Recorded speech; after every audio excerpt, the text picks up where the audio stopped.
வாங்க இன்னைக்கு சிறகடிக்க ஆசை சீரியல் என்னாச்சு பார்க்கலாம். மனோஜ் வந்து கடையில் ஷோரூம் திறந்து கடையில் இருக்கான். அந்த நேரம் பார்த்து அவன் ஃப்ரெண்டு சந்தோஷ்க்கு ஒரு ஃபோன் ஒன்று வருது. ஃபோன் பண்ணி யார் சந்தோஷம் அப்படிங்கிறான். ஆமாம் என் பேர் உனக்கே பேர் என்ன, அது தெரியும் ஓனர் அங்கே இருக்காரு அப்படின்னு கேட்குறான் ஒருத்தன். இருக்காரு தோ தான் இருக்காரு என்ன அப்படின்னு. ஓனர் பேர் என்னையா சொல்லியானா, ஓனர் பேர் மனோஜ் அப்படின்னு சொல்கிறாப்புல. இருக்காரு தோ தான் இருக்காருன்னு. அவர் பொண்டாட்டி இங்கே இருக்கு அப்படின்னா, அவர் பொண்டாட்டியா என்னையா நீ யார் என்ன சொல்லணும். ஆமாம் அவர் பொண்டாட்டி ரோஹிணி எனக்கு தெரியும், அவங்க வேற ஒரு ஆளோட இங்கே பார்க்கில் வந்து கடலை போட்டுட்டு இருக்காங்க அப்படின்றான். யோ வையா போன யாரையோ சொல்கிறியா நீ அப்படின்னா.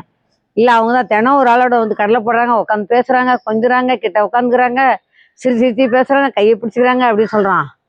இதெல்லாம் மனோஜ் ஸ்பீக்கர் போட்டு கேட்டுகிட்டே இருப்பான். கோபமாக வருது மனோஜுக்கு. சரி நீ யார் அப்படின்போது ஃபோனை கட் பண்ணிட்டான். அவன் கட் பண்ணிட்டு அதுக்குள்ளே ரோஹிணிகிட்ட கொடுத்துருவான் ஃபோனை. நான் சொன்ன மாதிரியே சொன்னியா அப்படின்னு கேட்பா ரோஹிணி. சொல்லிட்டேன் மேடம் அப்படின்னு சொல்லுவா.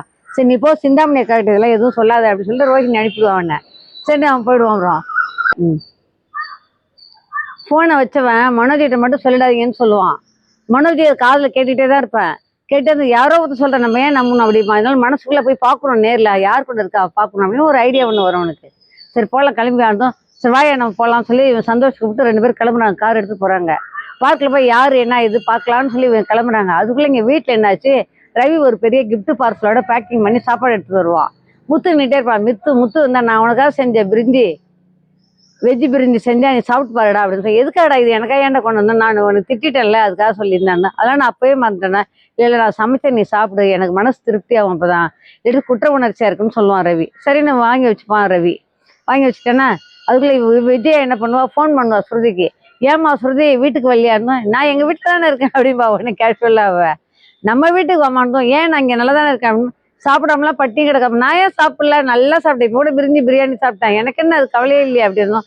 இல்லைம்மா என்னைக்கு இருந்தாலும் நம்ம வீடு தான், அதை ரவிகிட்ட சொல்லுங்க அப்படின்னு சொல்லிட்டு அவள் ஃபோனை கட் பண்ணிடுவா.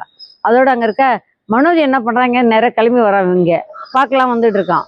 அப்போ மீனாவும் கூட வர வந்தோடனே அவங்க வீட்டு கதை திறந்து அவங்க அம்மாக்காரி கதை திறந்தா, ஏன் மீனா என்ன அப்படின்னு கேட்பா. ஏம்மா திடீர்னு சொல்லி ஃபோன் பண்ணி 2 பேரும் அழுதுகிட்டே இருக்கா என்னன்னு தெரியல அப்படின்னு சொல்லுவாள். பார்த்தா சீதா உட்காந்து அழுதுதான், மூஞ்செல்லாம் காயம், கையெல்லாம் கட்டு போட்டுப்பா கையில். என்னடி ஏன் கையில் எப்படி அடிபடுது. ஆமாம் அடிபட்டுச்சா கையில் அப்படின்னு. காய் வெட்டும்போது வெட்டல, மூஞ்சி கண்ணம்லாம் காயமாக இருக்கா என்னடின்னு கேட்பா சீதா. அதெல்லாம் ஒன்றும் இல்லைக்கா அவள் சொல்லவே மாட்டா, வீட்டில் ஏதோ பிரச்சனை அப்படின்னு சொல்லி மட்டும் இவளுக்கு தெரியும், ஆனால் சொல்லவே மாட்டா அவ்வளோ. காலையிலேருந்து நான் கேட்டுட்டு இருக்கேன், இப்படி தான் அழுதுட்டு இருக்காடின்னு சொல்லி மீனா அவங்க அம்மா சொல்கிறா. இப்படி இருக்க பார்க்குக்கு வந்தாங்க மனோஜி எல்லாம் வர்றாங்க, சந்தோஷத்தில் வர்றாங்க. வந்தால் கால் மேலே கால் போட்டு உட்காந்துருக்கா, தனியாக ஜாலியாக உட்காந்துருக்கா. உட்காந்து அவளை செல்லில் கேமரா எடுத்து ஃபோட்டோ எடுத்து ஆங்கிலாம் யார் கூட பேசுகிறான்னு பார்த்துட்டு இருப்பான் மனோஜ். இப்போ ஊர் ஜனங்களாம் பார்த்து எவ்வளோ ஒரு பொம்பளை போய் சைட் அடிக்கிறான் சொல்லி போட்டு அடின்னு அடிப்பாங்க. மனோஜ் செம்மையாக அடிப்பாங்க. இவ தான் ஆள் செட் பண்ணி அடிக்க சொல்லுவா. அப்படி யார் ரோஹிணி அடிக்க சொல்லுவா. எல்லாரும் அடிச்சு வலி தாங்கம்மா ஐயோன்னு கத்துவான். குடுன்னு ஓடி போய் ஏய் அடிக்காதீங்க அவர் என் புருஷன் அப்படி சொல்லுவா. அப்படியே மனோஜுக்கு அப்படியே உடம்பெல்லாம் குளிர்ந்து போயிடும். என் புருஷன் இவ சொல்லிட்டாலே என்ன அப்படின்னு மன சந்தோஷமாயிடும். அதோட இருக்கே நாளைக்கு 2 பேரும் என்ன ஆவாங்க இதுன்னு நாளைக்கு பார்க்கலாம்.